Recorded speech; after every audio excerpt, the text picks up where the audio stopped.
and I'm in Miss Metz's class. Something I like to do in class is creative writing. Are we ready to say the Pledge of Allegiance? Yep. Okay, please stand up and put your right hand over your heart. I pledge allegiance to the flag of the United States of America and to the republic for which it stands, one nation under God, indivisible, with liberty and justice for all. Thank you. Thank you so much. We really appreciate it. Thank you. Okay, so now we'll move on to the roll call. Trustee Wong. Here. Trustee Reed. Here. Trustee Sarpango. Here. Trustee Mudd. Here. And Trustee Kendall, I'm here. Okay. Do we have a motion to approve the agenda? I'll make a motion to approve the agenda. Thanks, Kate. Do we have a second? Second it. Okay, thank you, Lisa. All right, all in favor? Aye. Aye. Okay. Item number 9, do we have approval of the minutes from March 9, 2021? I'll make a motion to approve the minutes of March 9, 2021. Thank you, Lisa. Do we have a second? I'll second it. Thanks, Kate. All in favor? Aye. Aye. All right. Item number 10 is public statements related to non-agenda topics. And I'm going to read out the protocol for this. Public statements. At the discretion of the Board of Trustees, the public may address the board on non-agenda topics and/or agenda items. If you choose to make a public statement, you will need to complete and submit the district's Google form for public statements. This can be found on the district website, www.burlingameschools.org. So you click on the district, you click on Board of Trustees, and then you go to the link on the form on the right side. The moderator will call on you. Please note that comments are limited to 3 minutes. The board president may increase or decrease the time allotted for public presentation depending on the topic and the number of persons wishing to be heard. If your comment is on an item that is not on the agenda, then you will be asked to speak during the public statements related to the non-agenda topics at the beginning of the meeting. If your comment is on an item that is on the agenda, then you will be called on to speak at the time of the agenda item. So right now, this is public statements related to non-agenda topics. Do we have any statements? No, we do not, President Kendall. Okay, thank you. And then the statements related to agenda items will occur during that time. Okay, so item number 12 is the union statement from the Burlingame Education Association. Do we have someone to speak for that item? Ah, okay. Hi, Leslie. Hi there. Good evening. Nice to see you all. I'm Leslie Sloan, a 4th grade teacher at Lincoln. And this month, as the BEA teacher representative, I'd like to take the time to share some current news as well as reflect upon the past year. Since the last board meeting, any teacher who wanted to receive a vaccine has been able to do so, which is a huge relief for many. And we're so appreciative of the district's efforts to make this a reality. We now await the vaccination of the entire eligible population and most sincerely look forward to the time when vaccines are available for children as well. Since March, we've also conducted our 2nd round of parent-teacher conferences. As always, teachers carefully prepared for these meetings, and now more than ever, this opportunity to connect with parents has been viewed as an essential link between school and home, and as an important opportunity to discuss individual students. It's hard to believe that a year and a month have passed since we've all had to abruptly switch gears from a life of certainty to a life with many unknowns. In the classroom, we regularly use the process of reflection to support children with their ability to acknowledge what they've achieved and find avenues for improvement. Our collective reflection can serve the same purpose as we look to the future.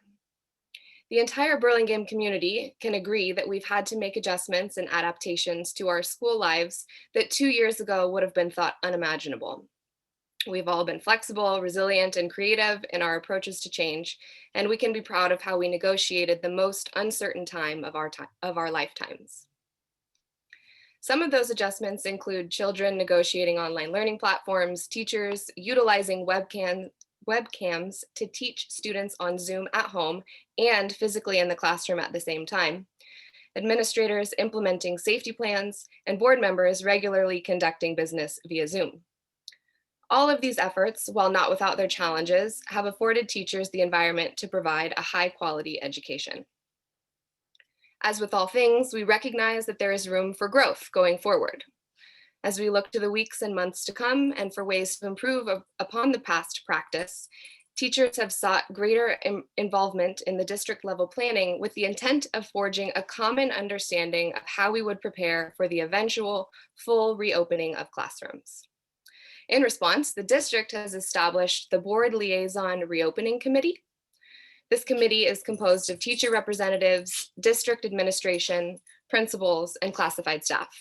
And the intent of this group is to actively engage in a collaborative manner to impact decisions about the most effective method of fully opening up our campuses. And we're hopeful that this vehicle will be effective. Luckily, the committee was created just before spring break. And as we all now know, San Mateo County Office of Education recently adopted the CDC and CDHP's guidelines, allowing for a minimum of 3-foot spacing in classrooms, with the understanding that all of the other safety protocols, including adequate ventilation, masking, and hand washing, are in place. This is great news, as we're all eager to resume school life as we once knew it.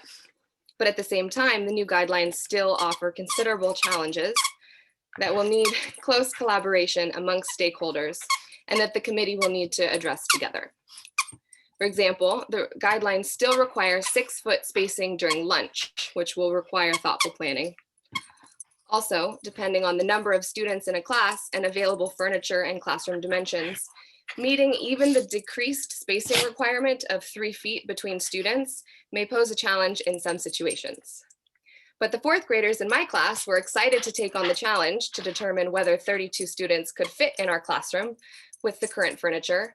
So they applied their new math knowledge to measure the length and width of our classroom in order to calculate the area of usable floor space. They were disappointed to discover that the dimensions of our classroom and furniture don't allow the space to meet the guidelines. But not surprisingly, they maintained their growth mindsets to reflect on and celebrate the positives of the current HighFlex model. They shared their appreciation for having smaller class sizes so every student can have their voice heard. Apologies. So every student can have their voice heard in every class discussion and collaborative learning experience every day, as well as having more opportunities to develop independence and personal accountability, and of course, sharpening their 21st century skills. Teachers look forward to participating in a plan for full reopening that will ensure sound instructional delivery, experiences to support social and emotional development, and most importantly, the safety of our students and staff. With spring break behind us and only 9.5 weeks of school ahead of us, it is imperative that we maintain our focus on student learning and continue the rhythm within the current model, rather than rushing to switch to another format. This will allow continued stability for students, families, and teachers, as well as allow time for thoughtful planning for the full reopening of classrooms in the fall.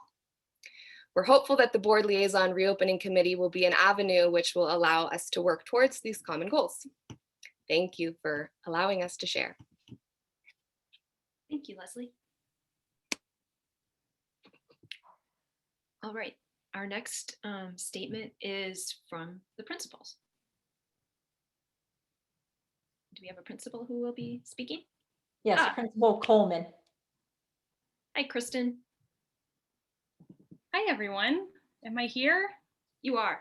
Okay, wonderful. Well, good evening, everyone. Thank you to the Board of Trustees and to superintendents for having me tonight to speak on behalf of BSD principals. It seems that spring has officially sprung because our 5th graders are in puberty ed. It has started, and I just had to share, I mean, Ivy Chen, any of you who are old hat in the district know that she's a master at what she does in educating our 5th graders in their start to puberty education. But it's been particularly interesting to walk down the hallway because usually she's in the room and she's got this safe space, and now she's in a Zoom room and she's still holding that same beautiful environment for learning for students. But I can't hear what she's saying because they have headphones on, but you can look at their faces from afar and just imagine like how their minds are being blown right now. So definitely feels like it is springtime in elementary school. We hope that the spring break was good to everyone. Returning yesterday meant that we welcomed many more students back to in-person learning across the district. And I can only speak for Washington, but we had 12 Wildcats return this week, and we have 19 more anticipated to return next Monday after the travel quarantine period. So it's really great to see some more bright, shiny eyes and smiles behind faces back in in-person learning.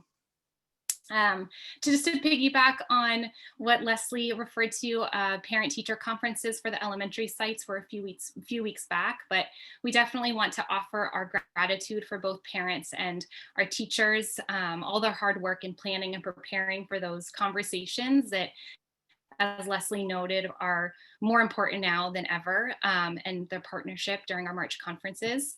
And while distance learning is not what we subscribe to as the ideal environment, the spring report card and conferences allow teachers and parents to reflect on and highlight the amazing amount of learning and growth that has indeed taken place in this very strange year.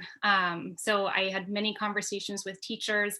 We were looking at student data. We were looking at benchmark assessments. Something that Burlingame School District does really well is monitoring student growth over time, and the jumps in reading levels, the growth in writing skills. It's all, notable and something that we should celebrate, and we'll continue to do so these last few months of school. So that triangle of support and involvement between the teacher, the student, and the parent has never been as imperative as it was this year. So thank you to all of our faculty and to our community parents for coming together last month, all in service of student learning and well-being of the kids that we teach every day. At the school sites, we're in the deep registration zone. We're processing new and returning student registrants daily. So thank you so much, all the parents out there that are listening, parents and guardians, for registering for next year. This helps us immensely with our forward planning and our staffing. And I can't not mention that next Wednesday is Administrative Assistant Day. And let me tell you, speaking of registration and how much time and detail is needed to process all the paperwork that comes through to support and communicate our families, we could not do it with all of our administrative assistants, called secretaries in the old days.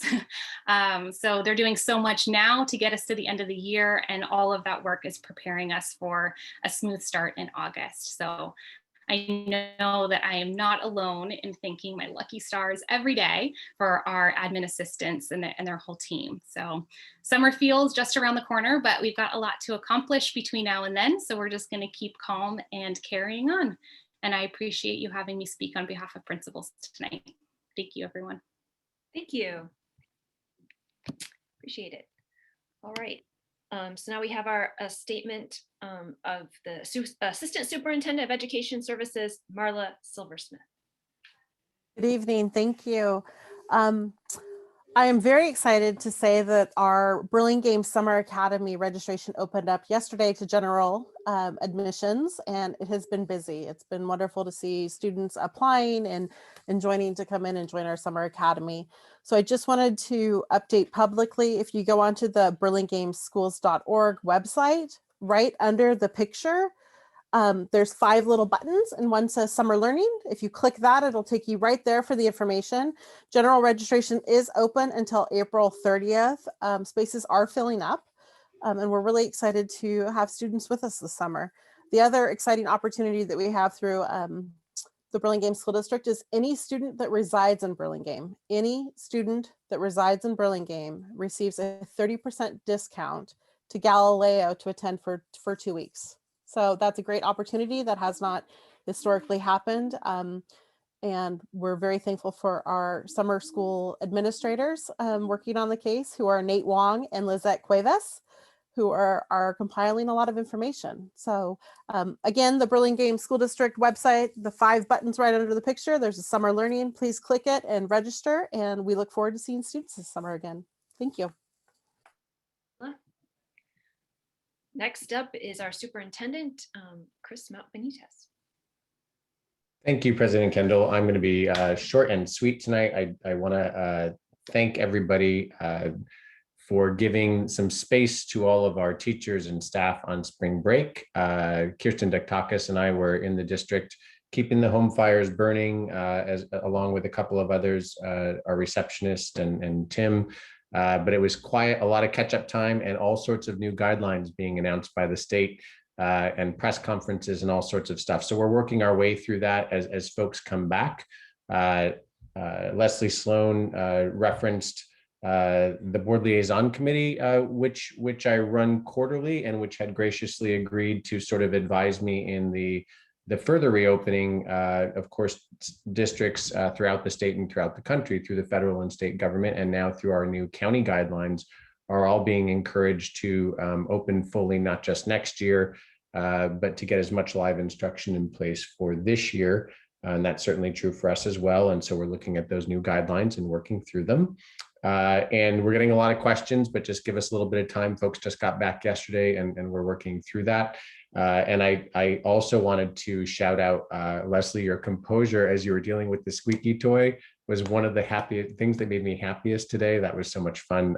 It just made me chuckle as a pet lover myself. So that was awesome.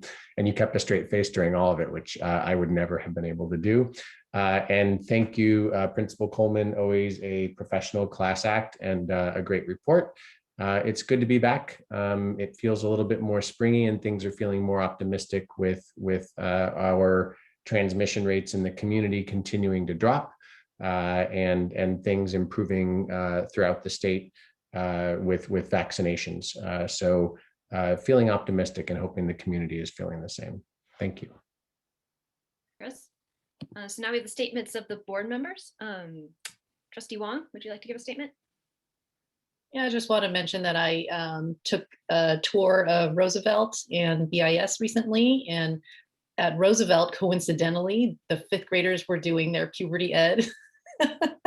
So it must be just bizarre for those 5th graders to have puberty ed in that fashion. They were sitting there just kind of giggling, and you have no idea what they heard, but very interesting. I'm glad we can still provide that even during a pandemic. And then BIS was great to see. And I just am so glad we're finally getting students using those spaces in between the finger wings, because they're just so fantastic. And I'm so glad the students can enjoy them, because they're great, and looking forward to more renovations at BIS. That's it. Thanks, Florence. Trustee Reed. Everybody, it's good to see you all.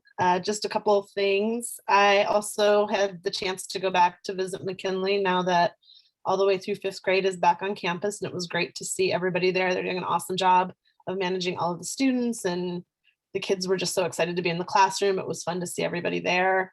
And then the same as Florence, I was able to go to BIS, which was really exciting to see all of the students on campus, to see all of the construction that's been done. And it was just really impressive to see how they have structured it so that kids are able to eat lunch on campus. They spread out. They're doing so much there. And personally, having a 6th grader there, him being back 2.5 days now, has been really exciting. The kids are just, everyone I talk to, they've just seen a change in the kids, and they're so excited, and they're just so happy to be back. And it's really impressive because middle schoolers tend to not want to always follow the rules and listen, but it sounds like they're doing a really great job there of wearing their masks, staying apart, and I think are just so excited to be back in school. So it's great to see. I've been attending the social studies and humanities curriculum adoption for all elementary school and for middle school, and it's been awesome to be part of that process. Bruce has been doing a great job of facilitating all of that, and just listening to the collaboration and the conversations and going in to make those decisions, and the thought that's going into it, especially in this situation where the teachers have to be on Zoom and talk about it and figure it out without necessarily being in a room together and hands-on with the books. They're still really asking a lot of great questions, and I'm excited to see that continue on, to see where they end up with that adoption. The BSD fundraising committee, the joint fundraising committee, the work that's been going on between BCE and PTAs wrapped up for this year and plan to move into next year. They're moving forward with figuring out how to make it work and what they can do in order to simplify and streamline how fundraising is happening in our district.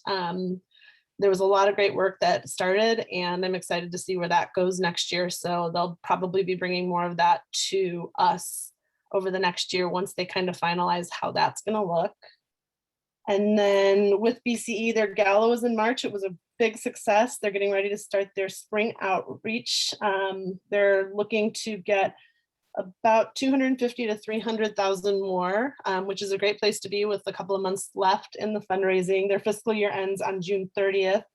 And I know they're calling for all of the employee matches and things like that, because I know that tends to take a bit of time for processing. They're also electing their new board this week. So those announcements will be coming out on Friday. And they're still looking for volunteers in some key areas for next year. So their website has all of the details, and anything else they need will be there. And then we're doing our joint board meeting with BCE. I believe it's next month to discuss district fundraising and the process and priorities going into 21-22. And I know Chris has done a lot of great work with BCE and really kind of figuring out what the grant letter should include with all the work that we've done on the budget over the last year.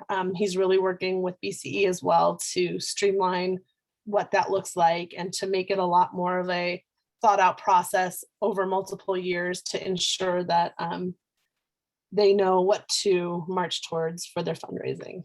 And I think that's about it. Thanks, Kate. Trustee Sarpango, do you have a report?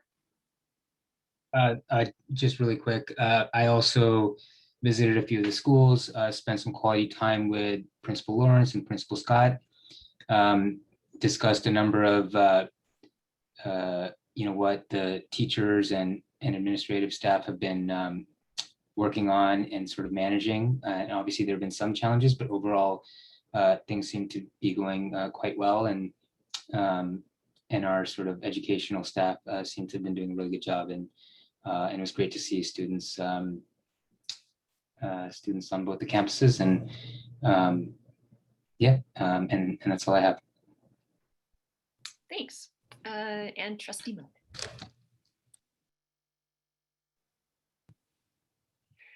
Take two. I always do that. I do. Well, so first, hello. I hope all of the teachers and staff and administrators had a nice relaxing break. I know that many of the teachers were in their classrooms working over the break. Teachers kind of work around the clock grading and worrying about their students and planning, and it's not uncommon to see lights on late in the evening in their classrooms. So it doesn't surprise me that many of our teachers were there or in their classrooms over the break, but I hope that you also took some of the much needed downtime. So just to quickly report out on what I've done this month, best part of the month was touring Washington and BIS.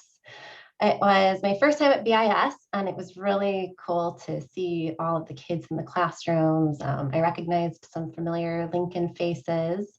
It was interesting to see the passing periods and how that was managed. And it was my first time getting to connect with Principal Scott, so that was really great. This was my second time visiting Washington, which it's just Mrs. Coleman has cultivated such a warm atmosphere at the school, and it was just so great to be there again. And I continue to be really impressed with how attuned the teachers are. And I just want to reiterate that we see you and we see the mental load that you're carrying. And I wanted to share just one example of what I saw when I went there, because I was so impressed with how thoughtful this teacher was in making sure that her roomies and zoomies were cohesive and together.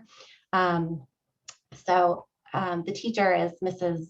Boland, Leslie Boland. And it was just so wonderful. Her class was doing, they'd created their own personal California flags, and they were presenting. And so Miss Boland had her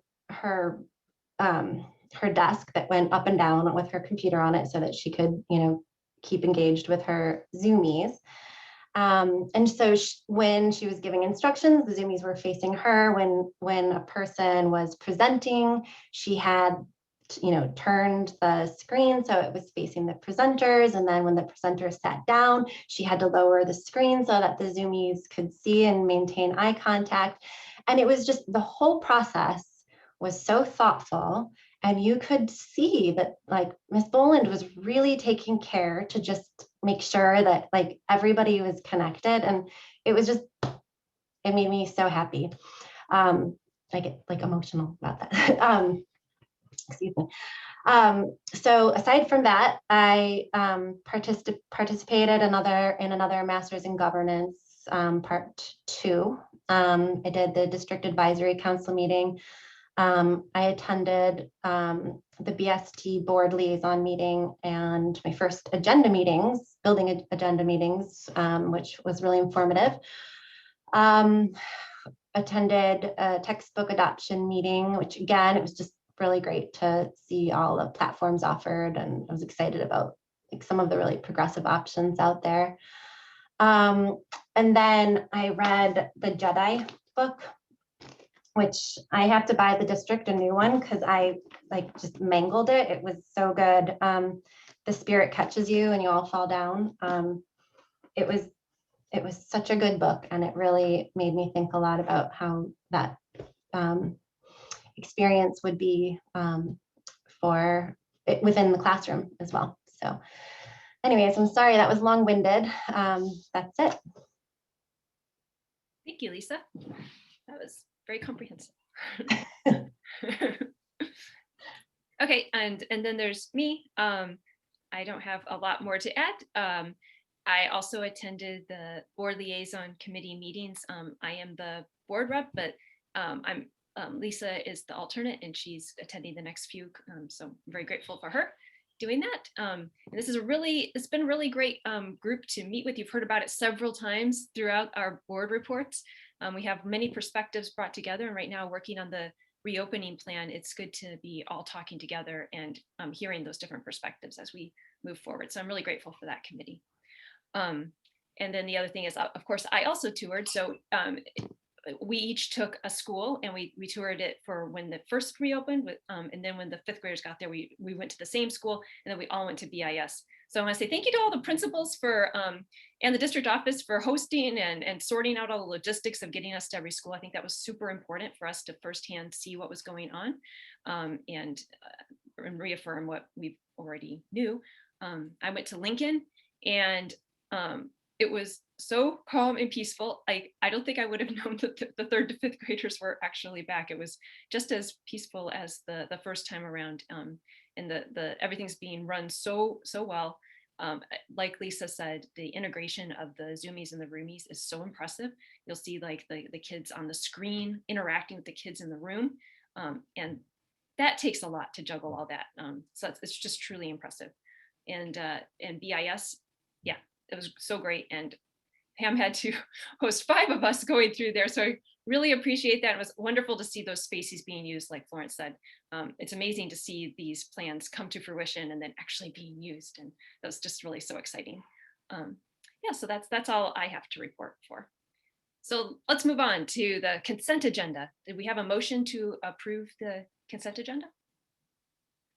I'll make a motion to approve the consent agenda. Thank you, Kate. And a second? Second. Thank you, Deepak. All in favor? Aye. Aye. All right. Let's move all the way down to 18 now.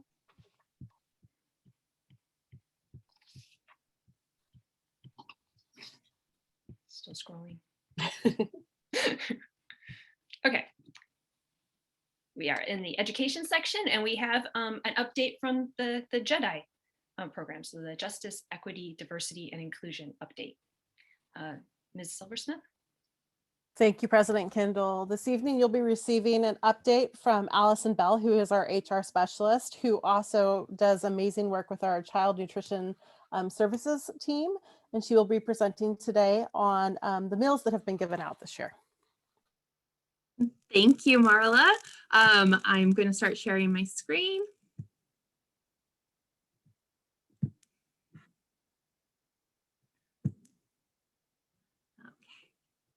I am extremely excited to be able to speak with you today in regards to child nutrition, specifically during the past year with the pandemic. So starting September 1st of this school year, the USDA granted free lunches for all students within the district. This was a relief for our parents, and it helped alleviate the requirement for them to submit any form of proof of need, so that we were able to actually feed students right away. There was no hiccup. There wasn't a week or a day that went by that we weren't able to feed them. I do have to attribute a lot of that was granted towards our Chartwell staff, the principals, the site secretaries, our custodians, and our district office staff. They all stepped in when necessary to help feed all of our students. From August to February, we have served thus far 70,517 meals. That is including breakfast and lunch to all of our students within the district. And I'm pretty amazed by that, considering that our Director of Food Services, Erica Rivas, who is amazing, has such a limited staff and crew right now to provide this service to our students. So speaking of our Chartwell staff, I would like to highlight them a little bit. I would love to say that their biggest attribute is that they were able to pivot on so many days with a day's notice. Sometimes I would text her at 6 o'clock at night on something that she had to do the next day. There was never a no from her and her staff, and they've always come through for us. Special diets are still being able to be accommodated, gluten-free, dietary issues, all of that. She still provides me a monthly food nutrition newsletter that's posted onto our website. Since we are not able to provide warm meals, and they have to all be cold meals, she's come up with creative and fun ideas for these. And then something that's new this year is that we've been able to serve meals during our school breaks and even our holidays. And I think the biggest thing that warms my heart is that Erica and her staff have been able to serve our students a sense of normalcy and familiarity by providing these students with a school lunch. I've heard from parents so many times that even if their student doesn't eat the whole lunch, just having that same juice box or having that milk carton or having that hummus box has brought their students so much joy. So I'm really happy with that. And I would love to highlight some of the creative ways that Chartwells and the district have been able to come up with some ideas for serving our students during this pandemic. One of them was new, and that is our Thanksgiving. So usually during our Thanksgiving break, when we're off for the whole week, we don't serve meals. However, Erica and I came up with a great idea for Thanksgiving to be able to provide to our students and their families something cheerful, something to look forward to. So in that bag that you see there, they were able to have a full 5 days worth of food. They had a gallon of milk, they had a baguette, they had chicken breasts, potatoes, vegetables. But my favorite was we were able to buy them all pumpkin pies. I mean, who doesn't want a pumpkin pie? So that probably was the highlight. District office staff, I mean, thank you for your help, because, and you can see in there, that's Kirsten Diktakis, and that's Erica Rivas, our Director of Food Services. They were helping to deliver the food as the cars were coming through. I believe that day we served somewhere between 300 and 350 families, and there was extra. And so we actually did a second day to have families come and pick up again. Another one that just recently happened is we had a farmer's market. This was a great implementation of our farm to school. So for this, Erica Rivas was able to locally source all of the fruits and vegetables from local farmers within the peninsula.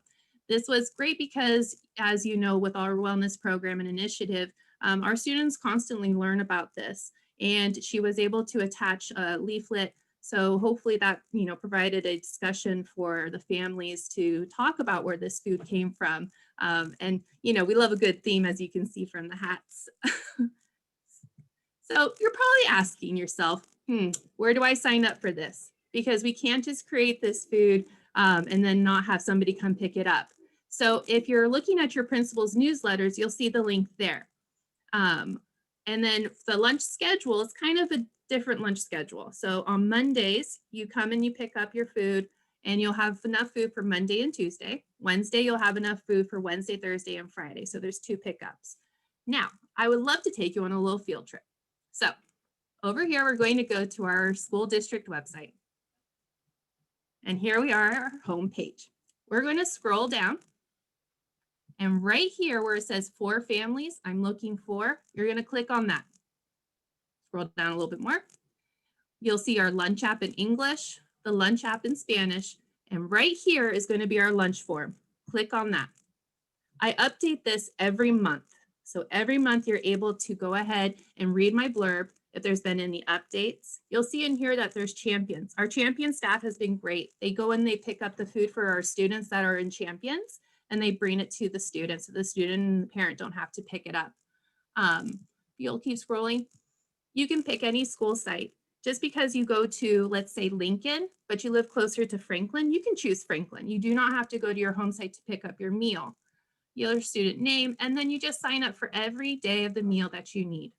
And if you have any special instructions for Erica and her staff, you can leave them here. This has been working seamlessly, and it's a really good tracker for us. I email this group occasionally if there's any kind of new promotion or something that I've heard of. So specifically, if you sign up for the free and lunch reduced program through our lunch app, you qualify for other things. For instance, you can qualify for a discount on your PG&E, your cell phone bill, your internet bill, but this can only be done if you qualify for the free and reduced lunch, which requires a lunch app. So if you have any questions about that, you can come and email me.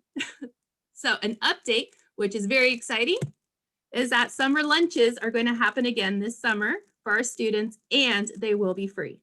So Erica and her staff are already preparing and working to serve our students, which is great. If you have any questions in the community, you can definitely feel free to email me. I love talking about child nutrition. So at that point, I'm done speaking. And if you guys have any questions, I'm more than happy to answer them. Whoa, thank you so much. That was really an amazing presentation. That's so exciting. It is, it's very exciting.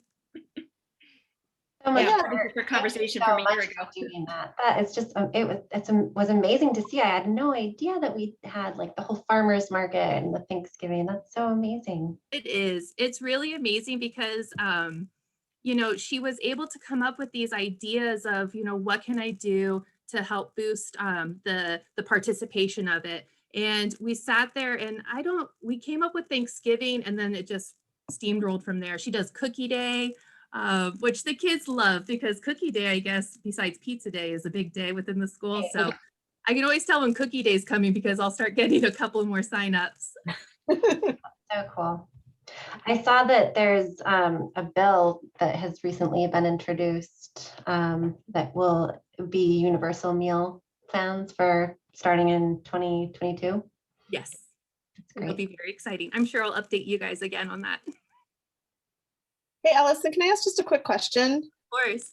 I think this is awesome. It's so impressive. The one question I have is, as we talk about potentially having kids return to campus full time and lunch happening on campus, we don't want to lose the momentum of what's happening here. Are you guys working through kind of what that will look like where Chartwell's is serving lunch on campus as well as maintaining this program?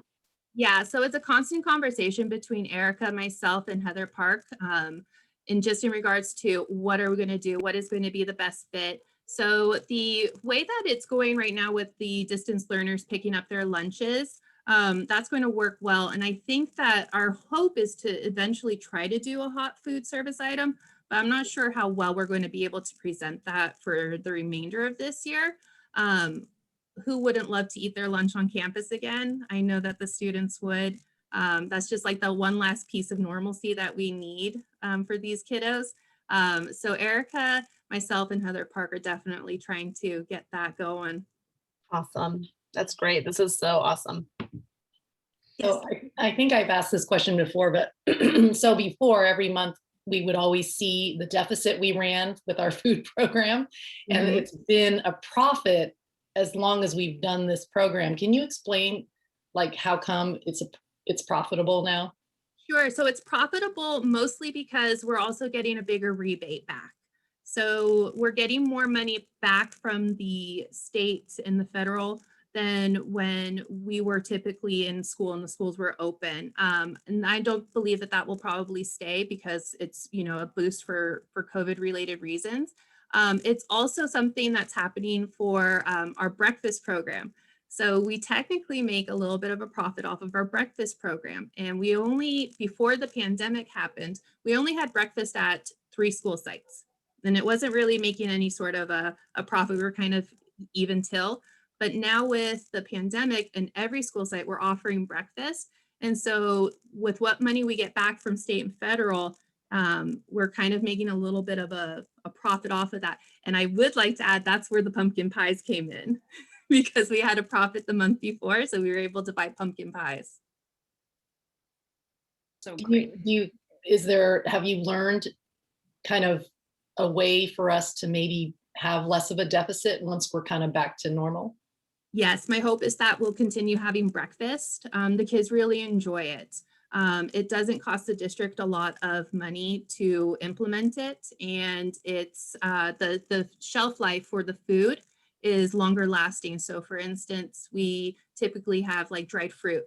Dried fruit can sit on the shelf for a few months. So if Erica and her staff aren't able to sell all of the dried fruit during the breakfast, that's able to carry on for a couple. So we're able to maintain that food versus the hot food. If we don't sell the hot food that day, it's done. We have to, you know, throw it out. And so that's always where we see that food waste as well. But breakfast is always more shelf stable. Thanks. Mm-hmm. Are there any other questions for Allison? No? Well, thank you so much. That was awesome. You're Really welcome. appreciate it. Thank you. All right. So moving on to 18.2, the Independent Study Program Update. Assistant Superintendent Marla Silversmith. Great. Thank you, Trustee Kendall. Let me share my screen.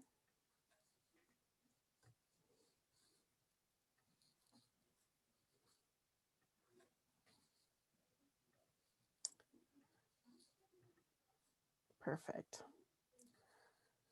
So this evening I am presenting on the Independent Study Annual Update. In March of 2019, we actually brought forward a new board policy, and in that board policy it says it will be reviewed every year. So this evening we are reviewing it for the 2021 school year. Again, it goes back to our vision of challenging leaders, thinkers, and creators of tomorrow with our mission to engage our community to build resilient, curious, compassionate problem solvers who are prepared for the future, whether they be in our physical classrooms or in independent study. All of our students are our students in Burlingame, and we continue to educate them. So the number of students in independent study this year, since the first day of school, is 52 total. And this is the breakdown of students by school. So 8 at BIS, Franklin had 14, Lincoln 7, McKinley 5, Roosevelt 4, and Washington 14. Now, independent study can be any component of time above 5 days of an absence. Independent study is typically used for students who might be visiting relatives or going on vacation. And it is a packet of information in between the parent and the student and the teacher that the student completes and then returns when they get back. So number of students by grade level, we do have a spike in first grade this year. We have 19 students district-wide in first grade. The 0 are students that are our kinder. So when we pull kinder, it always comes out as a 0, if you remember.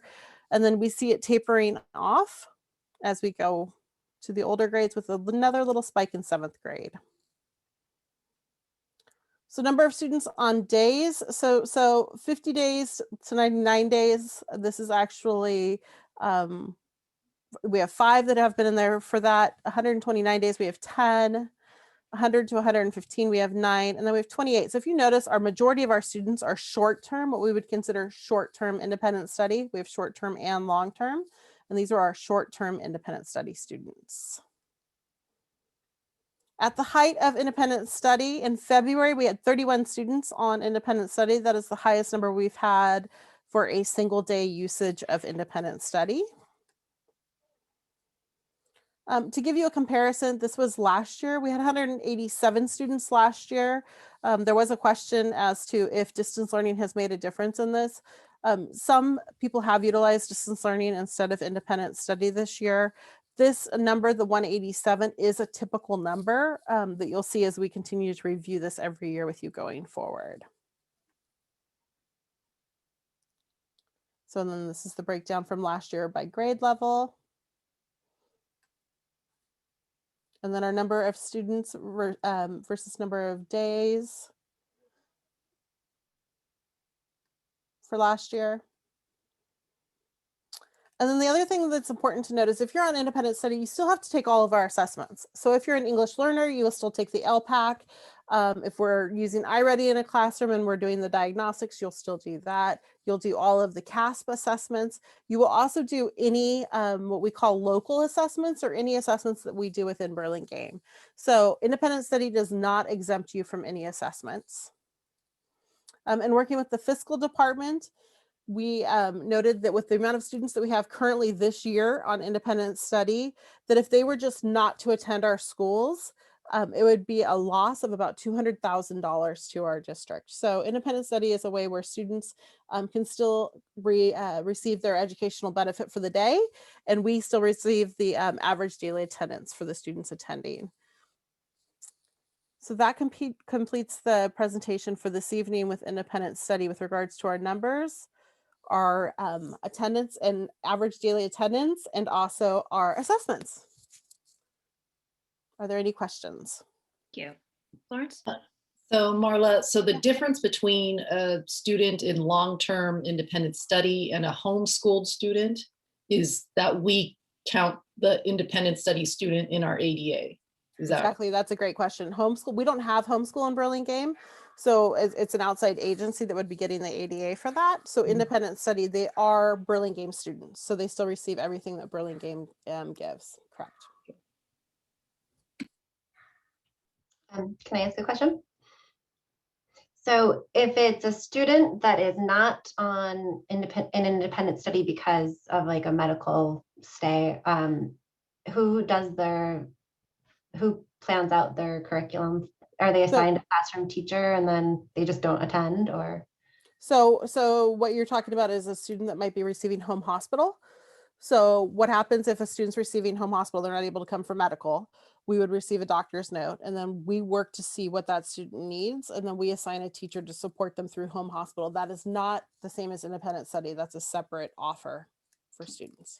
And what I meant actually, and I said incorrectly, was if you're a student who say decided they weren't going to send their kids to school this year, but they also weren't going to do distance learning, but they're still part of this independent study program, but not because of a medical issue. Who's preparing those lessons for them? So if you're an independent study student in Burlingame, you actually are assigned a seat in a classroom. Got it. So Chris Malpanitas might be in Lisa Mudd's class. So Lisa Mudd is the teacher of record, and she would be providing all of the assignments for that student. Okay. Good question. Do we have other questions? All right, thank you. Okay, well, thank you so much. Thank you. Okay, so moving into section 19, business and finance. 19.1 is the district financial audit report. And Heather Park, you're in charge of this one. Hi, everyone. We're here tonight with the 2019-20 district financial audit, and it will be presented by Siobhan and Associates. Paul Pham, who did our audit, will be presenting tonight. Kirsten, is he there? Is he here? Sorry. Yes, yes, we're unmuting him. Yes, Great. I'm here. Thank you, Heather. And thank you, board, for inviting me out to share with you the results of the fiscal year 20 audit. What I'll do is I'll go through our auditing standards and the scope and touch on the audit process that we did, and then I'll go over the audit results. And if you would like, I can also get into some of the key financial numbers and answer any questions. Okay. So with respect to the standards and the scope, the American Institute of Certified Public Accountants, they issue statements on auditing standards that we adhere to in our audit, as well as the Governmental Accountability Office. They issue governmental auditing standards that we follow in our local government audits. And because the district had expenditures of federal awards over 750. They were subject to a single audit, and those are guided by uniform guidance. And for the fiscal year ending June 30th, 2020, special education was the major program that was selected for audit. And for the district's state programs, the Education Audit Appeals Panel, they issue a audit guide that we adhere to as part of our audit. So our audit, the objective of our audit and our responsibilities as auditors is to provide reasonable assurance as opposed to an absolute assurance that the financial statements are fairly presented. In our audit, we conduct kind of in a two-phase audit where halfway through the year during the interim period where we assess the district's internal controls, and we test and sample some transactions and make sure that the controls are properly designed and implemented. And we also did some compliance testing during that interim period.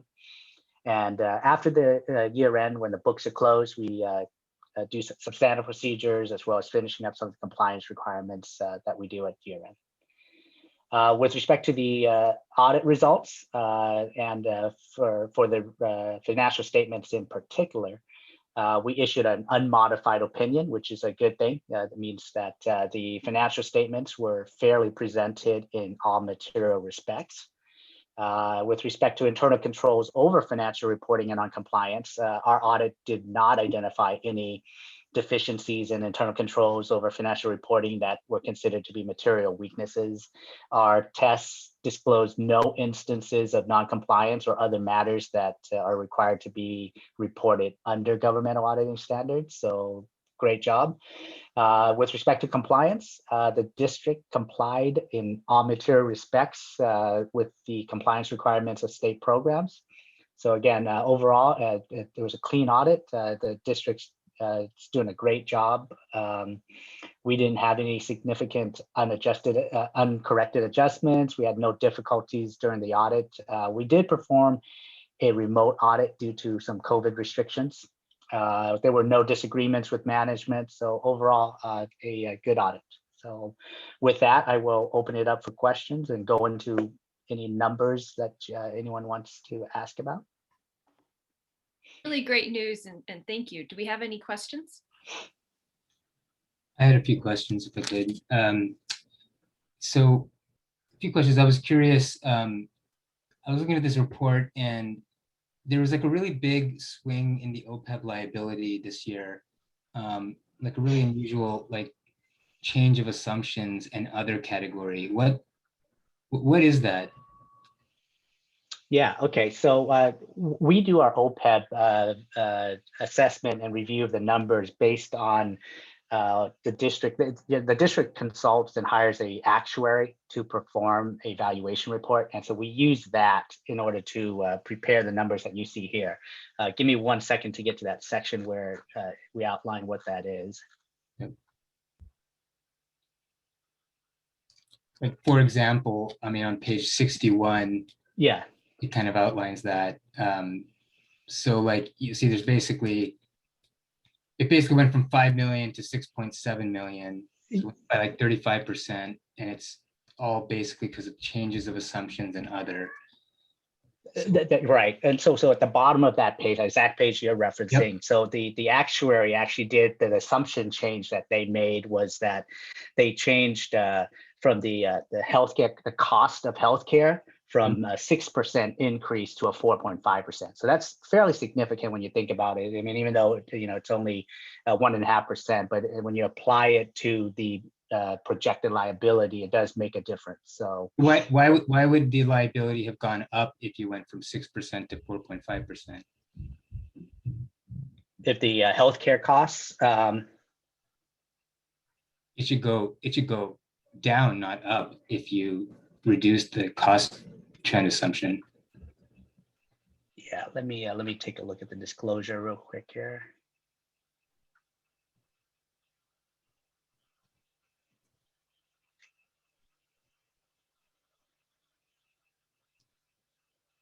Let me get back to Heather on that. It could be one of those catch-up entries that the actuary did to get to the ending balance on their liability calculation. So I'll respond to Heather, and she can forward that on to you if I take some time to look into that. Okay. And then I guess I'm just curious, like, if you have a perspective. So, like, if I'm reading this correctly, there's basically about 50 million of like pension and OPEB liabilities, and I guess depending on like if assumptions change, that could be over 100 million. So like how do we think, I guess, about like the size of that liability, relative to just kind of like I guess just like I guess total sort of benefits expense each year is roughly 10 million, right? But some of that is for existing employees, and some of that is for previous employees, correct? That's right. Yeah. So yeah, the district is paying for current retirees, the premiums and whatnot related to the current employees. Now, are you asking specifically about the OPEB or kind of? Well, no. Is there like a simpler way to say, okay, of that roughly 10 million of benefits expense, like what portion of that is for benefits being paid versus future benefits for existing staff members? Yeah, it's actually a combination of both, because when it accrues, it's on the government-wide where these sit. It's on accrual basis, and so the numbers are actually accounting for the liability over the long term and how much of that should be allocated to the current year. And so if you're asking specifically about, let's say, the PERS or the STIRS, right? The PERS and the STIRS, they each have their own actuaries that are generated by other audit firms. And we use that, and we apply a proportionate share of the district's proportionate share of that pool. With the OPEB, though, that is specific just for your district, and so with that, same comes into play. So in the current year contributions, that is actually deferred to next year, because your actuary. Let me make sure that you guys are 1 year behind. Yeah, your actuary is actually. It's in line. So your district, your specific district's current year contributions is part of your OPEB expense, as well as the accruals related to future liability. So that in combination gives you your current year OPEB expense. For the PERS and STIRS, that's done on a proportionate share and consideration of what the district contributed in the current year. I ask a question that I'm sorry that if everybody knows. This is just not my background. What is OPEB? What does it stand for? Other post-employment benefits. So after you separate from the district, if you have met certain criteria in the contract, that we continue our portion of your healthcare contribution until you reach Medicare age, which is 65. Okay. So it's just an acronym used to describe that. Thank you. Nope, no problem. Hey, do we have any other questions? All right, well, thank you, Paul. Okay, thank you. Appreciate Have a good evening. Yeah, you too. Okay, 19.2. We have Yes. Tim Ryan or Chris. Yeah, Chris Mount. Tim's still preparing the items, but I actually take care of them for him. And then I know that he or Richard sometimes are here if we have any questions that I can't field. But so 19.2 is resolution number 2020-21-17, declaring the district's membership in the National Purchasing Cooperative Buy Board and authorization to enter into contract for school furniture. So what that means, it does say that we recommend approval, but what does that functionally mean for the board? That means that as a part of our buying of new classroom furniture district-wide, that there is an available piggyback contract, which means that there is considered an optimal contract available to buy the furniture that we would like, which gets us the best quality, best price, and best timing. But to participate in that piggyback contract, we need the board to join this purchasing cooperative buy board so that we can access that piggyback contract. So that is what you're authorizing with this resolution, Trustee Kendall. Thank you. Sure. Are there any questions about this? It's a good opportunity to save. Kate has a question. Okay, Kate. All right, so this was all in the master plan, right? There's nothing, I went through most of this and this was everything that was already accounted for, correct? Yes, so Measure O in Tranche 1, which means the first set of priorities, included buying new furniture district-wide. So the furniture was decided on by grade level. So the other thing this is going to do is it's going to provide the same furniture for grade levels across the entire district instead of having different furniture at different sites. Every site's furniture is different and they're also of different ages. And so this specific item in Measure O was about a $2.7 million estimated item to get new furniture district-wide. The teachers assembled committees that met and adopted grade level furniture for each grade level so that it can be purchased district-wide. All this resolution does is allows us to be a member so that we can access the best pricing for the school district. Got it, okay. Thank you. Mm-hmm. Okay, I'll make a motion to approve resolution number 2020-21-17, declaring the district's membership in the National Purchasing Cooperative Buy Board and authorization to enter into contract for school furniture. Do I have a second? Okay, thanks, Kate. All in favor? Aye. Aye. Great. Okay. Thank you. So 19.3, also in the facilities world, is a new Playgrounds Omnia contract, Franklin McKinley Roosevelt Measure M bond budget allocation summary. That's a mouthful. I know that that's a mouthful. What we're asking and suggesting approval for is an item in Measure M, which is playground replacements. This is something that is scheduled to go ahead this summer. And the only thing that's changed about this, which is why we're also submitting a new budget allocation summary, is we have re-added the Roosevelt Kindergarten Playground. It was taken off. It's now been put back in at the request of Roosevelt. They weren't quite sure they would need a new one. And it turns out that it's not only needed, but it's the right time to include it in this group because we are again getting good pricing and we are looking at installing new playgrounds through this contract at all three of these sites starting this summer. So we're hoping if everything goes right, that all these shade structures and playgrounds will be installed, which is exciting. And it's exciting for the kids to come back to as well. Yeah, this is so great. Does anyone have any questions? You want to make a motion? I'll make a motion to approve. There's not a number here. The new playgrounds. 19.3. Yeah. Oh, sorry. 19.3 new playgrounds. Omnia contract for Franklin, McKinley, and Roosevelt, and Measure M bond budget allocation summary updates. And I'll second that. All right, all in favor? Aye. Aye. Great. Sorry, President Kendall, can you repeat who got second? I heard two. Okay, I did. Did someone else also second it? It's Deepak? fine. No, you're It fine. was You're good. Trustee Mudd, but we'll take Kendall. Thank you. Yep. And if any community out there is interested in seeing diagrams of the playgrounds, the contracts and some images are attached to the agenda if they would like to peruse them.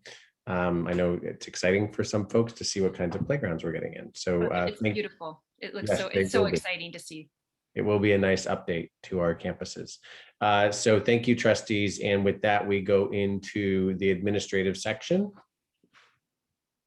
And so under administration this evening, 20.1, we have resolution 2020-21-18, supporting people of Asian ancestry and condemning harassment, violence, and hatred towards people of Asian descent. So we placed this item and we are recommending that the board passes and approves this resolution in light of all of the anti-Asian hate crimes and violence that have been occurring throughout the country, and which actually have gained a lot of attention in the Bay Area. We just recognized one of our own students for bringing attention to this issue. And we have been able, in collaboration with looking at what AXA has suggested, we are recommending to the board passing the resolution in support of recognizing that this is going on and that the Burlingame School District is condemning those actions and in support of the Asian American community. Yes, and this is extremely important, especially right now. I was wondering, should we read it? I would like a trustee, if somebody is willing to read it, and then for you to call a vote on its adoption. All right. Would anyone like to volunteer? If not, I will. All right.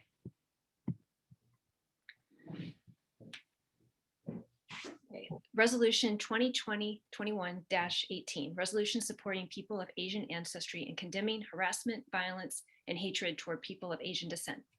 Whereas basic human decency requires a respect and acceptance for people of all backgrounds, and the motto of the United States of America is E pluribus unum, meaning out of many, one. And whereas America's professed values include a commitment to liberty, equality, and justice for all, values the country has often failed to reach, but should never stop striving to attain. And whereas America's diversity is a source of strength and prosperity, and California's vibrant communities benefit from cultural contributions made by people of every ancestry. And whereas California is home to the largest population of Asian Americans, a group that has enriched the state in countless and invaluable ways.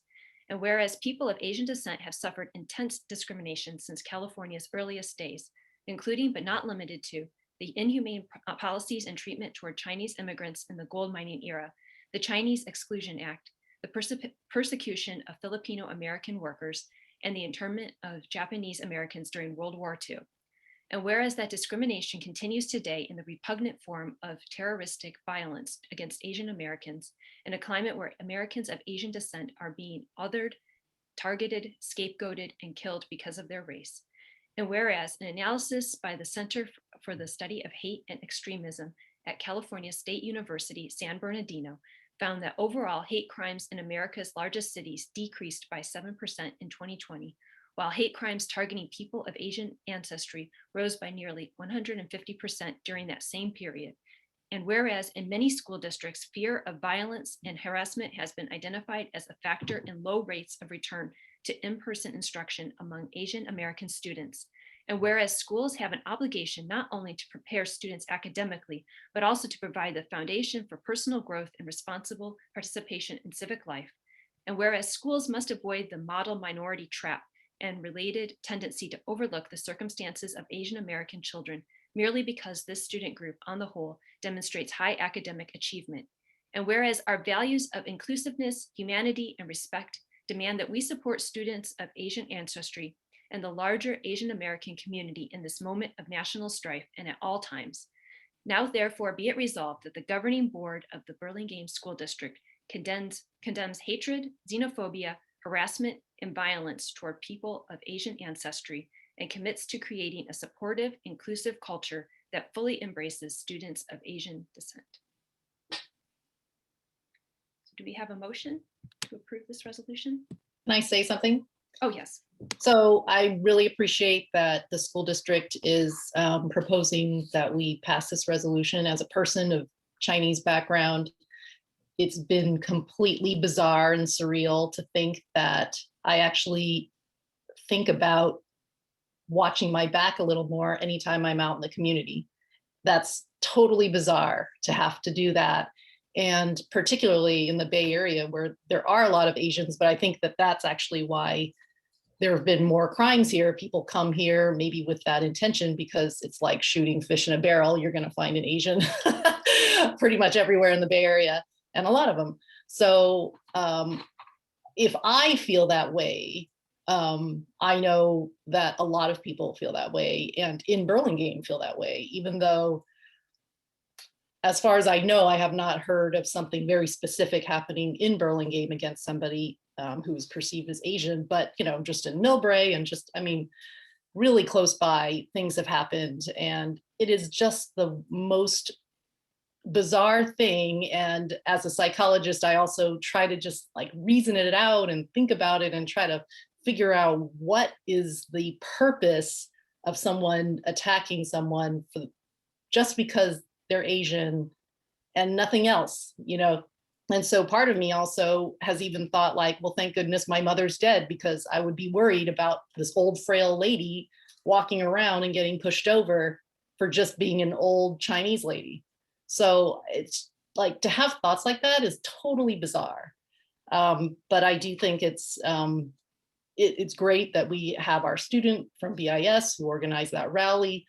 And there have been a lot of rallies locally, and the community is really standing up to this. But it is important that we have this resolution. So thanks for putting it on the agenda, and I am happy to make a motion to approve resolution 2020/21-18, resolution supporting people of Asian ancestry and condemning harassment, violence, and hatred toward people of Asian descent.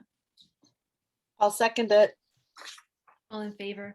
Aye. Aye. Thank you, Florence. Thank you, trustees. Next item is 20.2, which is resolution 2020-21-15. And this is a resolution that we like to pass every year, which establishes our Administrative Professionals Day, recognizing, I think our principal report highlighted this as well this evening, highlighting the efforts of those incredible folks. We don't have a ton of them, but the amount of work that they do for our district is just the work that we couldn't literally operate without them. And that's our Administrative Professionals Day. Everybody from like our confidential administrators, like Kirsten Diktakis, and even our head of HR, Allison Bell, down to our school site administrators and clerks who keep everything moving. So I would ask that the board, and I would recommend that the board passes the resolution naming April 21st as Administrative Professionals Day. So someone needs to just make a motion. Sorry, I lost my mute button. Yeah. I'll make a motion so I don't think I've ever made a motion before. So I say the number first. Yeah, you just read the title of the item and make a motion to do whatever it is you'd like to motion. Yes. I'll make a motion to approve 20.2 resolution 2020/21-15 establishing April 21st, 2021 as Administrative Professionals Day. And I'll second it. Elizabeth. All in favor? Aye. Aye. And we are very grateful for our administrative professionals. I mean, nothing could happen without them. So thankful. Very true. Thank you, trustees. And 20.3, the resolution is also in the upcoming month, is for the Day of the Teacher, which is May 12th, as well as Teacher Appreciation Week, which is always a week that we try to appreciate all that our educational professionals do for our children and for our community. And so I would ask the board and recommend that you also approve this resolution recognizing Day of the Teacher and Teacher Appreciation Week with the board's thanks and recognition to our teachers. We're also very grateful for our teachers. Grateful for everybody in the district. So do we have a motion to approve this resolution, or would anyone like to make a comment? Can move to approve. First of all, I obviously agree. Thank you to not just our administrative staff, but our teachers, and certainly deserving of this. So I will move to approve the Burlingame School District Resolution 2020-21-16 in support of Day of the Teacher and Teacher Appreciation Week. Great. Do we have a second? Second. That's Kate. Okay. All in favor? Aye. Aye. Okay. Great. Thank you to our teachers as well. Thank you, trustees. And I will move on to the last item under administration this evening, which is the approval of next year's school calendar. It has been voted on and finalized. It's a little bit late because, of course, we had to wait for the spring break to be named by the high school district because we do try to align those and they are aligned. So the final calendar that's been voted on is here for your approval this evening, and staff does recommend the board's approval. Any questions about the calendar? Nope. Okay, I'll make a motion to approve the 2021-2022 school calendar. Do I have a second? I'll second. Okay, thanks, Florence. All in favor? Aye. Aye. All right. So now we have human resources. Ms. Allison Bell is back to talk about the declaration of need for fully qualified educators. Thank you. So this is brought to the board every year, and it's a declaration of need. So this is used for when a district has a hard to fill position and a teacher might not fully qualify for that position, but is working their way towards it. With the CTC, which is the California Teachers Commission, we are able to submit a declaration of need to allow us to employ these teachers who may not qualify fully yet, but will qualify in the future if we can show that we have been recruiting and have not been able to fill a position. So I'm asking the board to approve 21.1. All right, are there any questions? No? Okay, someone would like to make a motion to approve? I'll make a motion to approve 20.1 declaration of need for fully qualified educators. A second? Second. Okay, Lisa, oh, Deepak, okay. All in favor? Aye. Aye. Thank you, Allison. Now we're at the board requested items. Are there any board requested items that you would like to bring forth right now? We still have the same three unless the board has any additional ones. The three that we have waiting are coming up anytime between July and November, depending upon the item. It's teacher housing as well as potential renaming conventions of BIS, but other sites as well potentially. So if there's any others, we can certainly add them to future agendas. Anyone have something? Nope. Okay, then let's move on. Do we have a motion to adjourn this meeting? I'll motion to adjourn the meeting. I'll second it. All in favor? Aye. Aye. All right, good night and thank you guys. It's good to see you all. Thank you, trustees. Good to see you. Have a good night.